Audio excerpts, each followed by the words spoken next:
पंडितों ने भी लिखा है। और ये मोहम्मद बिन कासिम 10,000 की सिपह सालारी के साथ हिंदुस्तान में आकर इस्लाम फैलाया। उम्र क्या थी? सिर्फ 19 साल की उम्र थी। 19 साल की उम्र में यह अजीम कारनामा अंजाम देने वाला, उन्होंने अपनी उम्र का सही इस्तेमाल किया, अपनी एज को बर्बाद नहीं किया, जाया नहीं किया। तारिक बिन जियाद, जिसका यूरोप भी कायल है, जबल तारिक आज भी एक मकाम है यूरोप में जिसको जिब्राल्टर कहा जाता है। ये हजरत तारिक बिन जियाद के नाम से है। ये पहला सिपह सालार है जिसने पूरी दुनिया के सामने वो अज़्म पेश किया था। यूरोप की सरजमीन पर जब कश्तियां लेकर पहुंचे थे ये मोमिनीन की तादाद, वो तारिक बिन जियाद ही है जिसने पूरी कश्तियों को आग लगा दिया था। कहा था कि हम पीछे मुड़कर जाने वालों में से नहीं हैं। जितने साथ आए थे समंदर पार करके, कश्तियों का सफर था, कश्तियां लकड़ी की बनी हुई, आग लगा दिया। कहा अब इस अज़्म के साथ उतरो, या तो हमारी कब्र बनेगी या तो हमारा झंडा लहराएगा। मेरे अजीजों, उम्र 22 साल की थी तारिक बिन जियाद। और एक दो नहीं, मैं तुम्हारे सामने मिसालें रखूं। हिंदुस्तान की सरजमीन पर एक वली कामिल की आपको मैं तारीख अगर बताऊं, जो सरकार सैयदना गरीब नवाज रज़ी अल्लाह ताला अन्हु से भी 200 साल पहले इस हिंदुस्तान की सरजमीन पर तशरीफ लाए और इस्लाम की खातिर लड़ते लड़ते शहीद भी हो गए, और जिनका लक़ब सुल्तानुल औलिया है, सैयदना सालार मसूद गाजी रहमतुल्लाह अलैह, उनके मुतालिक ये फरमाया गया वो सुल्तानुल औलिया है हिंदुस्तान के।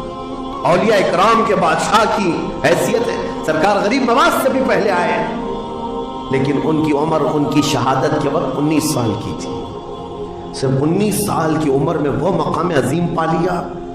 हमारी तो जिंदगी की उम्रें पता नहीं कितनी चली गई और हम में से कोई कारनामा ना हो सका। कारनामा ना सही, जिंदगी गुजारने का सलीका भी नहीं आ सका। कारनामे ना हो तो अलग बात है, लेकिन मुसलमान तो बन जाता कोई। अजीजा ने गिरामी वक़ार, मैं आपको एक बात बता दूं, जो जिंदगी मिली है कुछ ऐसा कर जाओ कि तुम्हारी तारीख रकम हो जाए, वरना कब्रिस्तान जाकर के देखना, वहां तो लिखे हुए कतबे भी मिट गए। कब्रों में कौन सोया है उनको भी लोग फरामोश कर चुके, भूल गए, सब भूल गए। लेकिन कुछ हस्तियां हैं जो हमेशा आबाद रहती हैं। ये वो लोग हैं जिन्होंने इस रुए जमीन पर अपनी जात के लिए नहीं, अल्लाह की रजा के लिए जिया करते थे। अल्लाह की रजा के लिए जिया करते। आज मैं ये बात कहना चाहता हूं नौजवानों से, तुम्हें पता है मुंबई की सरजमीन पर लाखों नौजवानों की तादाद है, मैं जानता हूं, लेकिन इनमें से कोई इनकलाबी नौजवान हो, कोई दीन की तरफ बढ़ने वाला, हसास दिल रखने वाला क्यों नहीं? खास तौर पर आपके इन इलाकों में तो नशा इतना आम कर दिया गया है।